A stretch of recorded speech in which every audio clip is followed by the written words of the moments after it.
Bien, jóvenes, vamos a repasar tres fórmulas que fueron las principales que vimos en esta tercera unidad, porque todo lo más del contenido ya lo revisamos en unidades previas, que tiene que ver principalmente con el si fecha, con el sustituir, con el buscar v. Y a eso le anexamos el anidado de concatenar y el anidado del si.error según corresponda.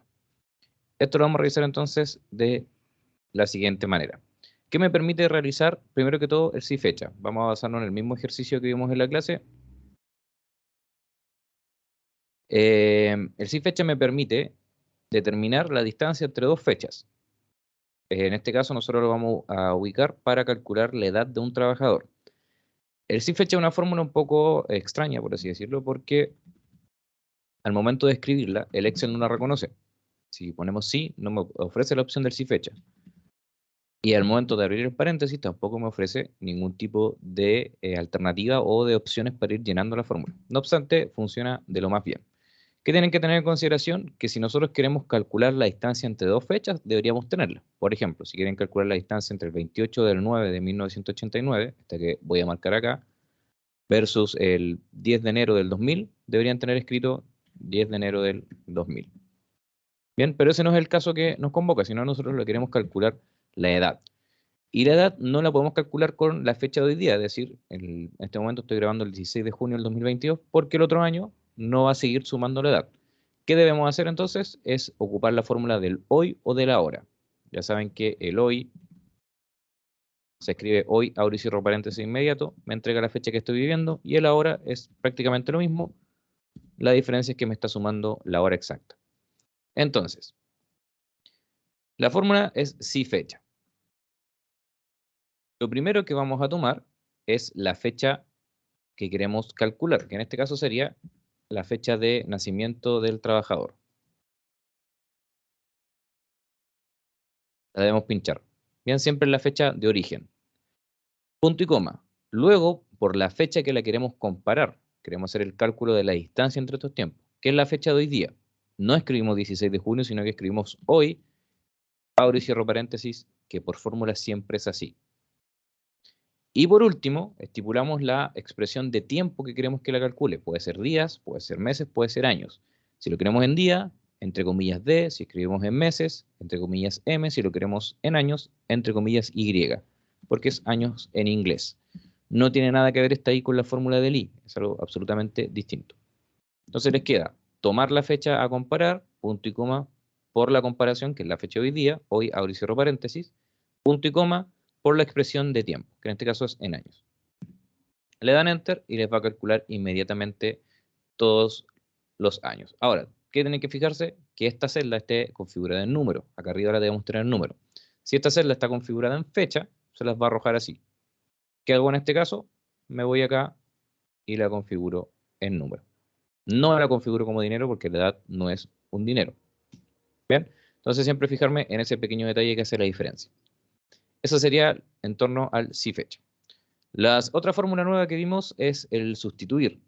¿Qué hace el sustituir? Como su nombre lo dice, sustituye algo o reemplaza algo de mi texto en mi celda. Puede ser letra, puede ser número, puede ser espacio, puede ser símbolos. ¿Para qué lo ocupamos? Nosotros queremos quitarle este espacio que hay a el root. Bien, tenemos 5 millones, espacio 369, espacio 741. ¿Qué tienen que tener en consideración? Si yo escribo comillas, espacio, comillas, significa espacio. Si yo escribo comillas, comillas, significa vacío. Evitar esto para hacer esta fórmula. Entonces, primero hagámoslo acá para practicar. Queremos sustituir. ¿Qué cosa?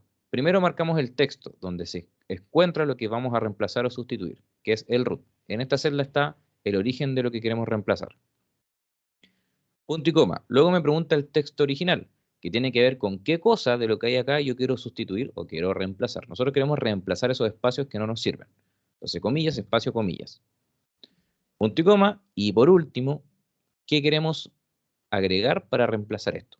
Nosotros queremos juntarlo, o que quede vacío. Y el vacío es comillas, comillas. Si no quieren el vacío, puede ser punto. Comillas, punto, comillas.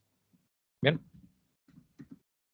Cierran el paréntesis y les va a quedar esto junto. O si le ponen el punto con el respectivo punto. Me equivoqué, le puse una coma, perdón. Ahí sí. Y esto también aplica para las letras. Ustedes pueden poner acá sustituir, Tomamos a trabajador de acá y supongamos que nos equivocamos y es, no sé, imaginemos que es Castillo con K. Entonces, tomamos el texto que queremos reemplazar, la C, lo queremos reemplazar por una K. Y les va a quedar corregida la letra. Bien, nadie es Castillo con C, pero, o sea, con K, perdón, pero para que entiendan que funciona en cualquier concepto. Con eso tenemos la manera de quitar estos espacios del root. Ahora, para poder juntarlo en una sola celda, lo tenemos que concatenar. La fórmula del concatenar, ya lo vimos en unidades previas, me permite juntar información de distintas celdas. Pero no me sirve concatenar esto, porque esto tengo el error. Entonces, ¿qué hacemos? El primer texto a concatenar es la sustitución, o el sustituir, del valor que tengo acá, que es F8. Y acá repiten la fórmula. Queremos del F8 sustituir los espacios por vacío. Ese es mi primer texto. Punto y coma. Lo segundo, después del root viene el guión. Entonces, comillas, guión, comillas. Y por último, el dígito verificador que se encuentra en el G8. Les va a quedar entonces concatenar la sustitución del F8, quitando el espacio y reemplazándolo por vacío, punto y coma, comillas, guión, comillas, punto y coma, G8, que es el dígito verificador. Le dan Enter y les va a calcular el root de cada trabajador. Esa fue la segunda fórmula nueva que vimos en la unidad. Y lo último que vimos fue hacer un cuadro de búsqueda con el buscar V. Bien, entonces, vamos a hacerlo de nuevo. Lo que nosotros necesitamos es ocupar el buscar V. El buscar V es una de las fórmulas más limitantes que tenemos y que es un poco distinto a lo que hemos trabajado, principalmente por la manera de seleccionar los datos. Primero, el buscar V siempre me va a pedir el valor que estoy buscando, que en este caso es el root del trabajador, C8. Punto y coma. Luego me pregunta dónde tengo que buscar este valor. Nosotros lo estamos buscando en la base de datos, así que me vengo por acá. Y acá viene la limitante. No es como el resto de las fórmulas que nosotros vamos a marcar toda la tabla o toda la base de datos, sino que nosotros vamos a marcar desde el root, que es donde está el origen de lo que estoy buscando, hacia la derecha. Por lo tanto, el root va a ser mi motor de búsqueda, de aquí a la derecha. Si quiero buscar algo a la izquierda, no lo puedo hacer con el buscar V. Punto y coma. Nosotros estamos buscando el turno. Entonces ahora me pregunta en qué columna se encuentra el turno. En este caso el turno está en la columna J. ¿Y qué debo hacer? Contar desde la H hasta la J. La H sería el 1, que es donde está el root. Luego la ciudad sería el 2. Y el turno sería el 3. Así que pongo el número 3. Punto y coma, siempre ponemos falso porque como es texto, tiene que ser exacto. Y les va a quedar C8, que es lo que estamos buscando del otro lugar. ¿Dónde lo vamos a buscar? Desde el root hacia la derecha. ¿En qué columna? Contamos 1, 2, 3 y luego falso. Es muy importante que al momento de marcar esto se queden acá, porque si ustedes se vienen acá, lo va a buscar en este espacio vacío. Ven, y al momento de darle el Enter, les va a arrojar que es 14 por 7. Y acá es exactamente lo mismo. Buscando el transporte, buscar V, estamos buscando el root, punto y coma, me vengo a la base de datos, marco del root hacia la derecha. Importante, como les decía, no me devuelvo. Si me devuelvo, ¿qué pasa? Me marca acá. Este espacio vacío lo está buscando. Y aquí no estamos buscando, acá no hay nada. Estamos buscando aquí, en la base de datos. O sea, aquí estamos buscando. Y ahora estamos buscando el transporte. Entonces contamos desde el root 1, 2, 3, 4, 5, 6, 7. Punto y coma 7, punto y coma, falso, cierro paréntesis. Y me va a dar el transporte. Aquí vamos a ocultar también lo que no nos servía, que era la columna del root, ocultar, no borrar, y la columna del dígito verificador.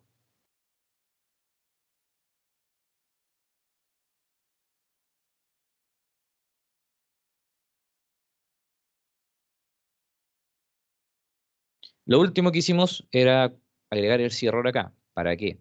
Para en caso que se borre, no me aparezca el n/d o n/a, dependiendo de la versión de Excel. O bien, si pongo un root que no corresponde, me aparezca lo mismo. Tenemos dos posibles errores. Uno, el error de que esto esté vacío. Y segundo, el error de que me esté dando un root que no corresponde. Entonces, el si error lo aplicamos como lo aplicamos en cualquier otra fórmula. Es decir, entre el igual y la primera letra, escribimos si.error. Y abrimos paréntesis. Siempre el si error es lo mismo. Entre el igual y la primera letra, sea cual sea la fórmula, escribimos si error y abrimos paréntesis. Y luego de inmediato nos vamos al final y escribimos punto y coma. El primer valor siempre es todo lo que yo ya hice y todo lo que ya funciona, que en este caso es el buscar V. Luego me pregunta qué quiero que aparezca en caso de un error. En las unidades anteriores de lleno escribíamos esto, que no está mal, pero eso es cuando ocupamos o buscamos un solo posible error. Ahora tenemos dos potenciales errores, que esto esté vacío o que el root que escriba no corresponda. Como estoy buscando dos potenciales errores, debo escribir el sí para permitirme buscar dos respuestas. Entonces, vamos a escribir sí, paréntesis. ¿Cuál es la condición? La condición es que donde voy a escribir el root, lo pincho, sea igual a vacío. Vacíos, comillas, comillas. Esa es la condición. Punto y coma. ¿Qué pasaría si esto está vacío? Yo quiero que acá diga, como respuesta, que si esto está vacío, debo ingresar un root. Ese sería mi valor verdadero. Punto y coma. Ahora, ¿qué pasa si yo acá tengo un root, pero el root está malo? Mi respuesta falsa sería root no registrado. Comilla, cierro el paréntesis, estoy cerrando en rojo, cierro nuevamente y aparece el paréntesis color negro. Entonces si tengo un error en el buscar V y ese error corresponde a que esto está vacío, debo ingresar a un root. Si este error corresponde no porque esté vacío, sino que porque es un número distinto, me dice que el root no está registrado. Le doy Enter y me va a decir ingreso un root. Voy a escribir un root malo, por ejemplo el mío, y me dice que el root no está registrado. Y esto mismo es lo que hacemos en la otra. Misma lógica, entre el igual y la primera letra, sí punto error, paréntesis, me voy al final, punto y coma, sí, paréntesis, el root, donde va el root, es igual, vacío, punto y coma, comillas, ingrese root. Punto y coma, si el error no es porque está vacío, sino porque no existe, root no registrado. Cierro comilla, cierro paréntesis, cierro el paréntesis. Entonces está vacío, ingreso root. Un root que no corresponde, root no registrado. Ahora escribimos un root que sí corresponde, 5369741-3, 5369741-3, y me da la respuesta. Y eso, muchachos, junto con la creación de los botones, es todo lo nuevo que vimos en la unidad. Todo el resto ya lo habíamos trabajado en unidades previas, tienen los respectivos videos y ya es netamente practicar. Puede ser anidado de sí con el i con el o, etcétera, etcétera.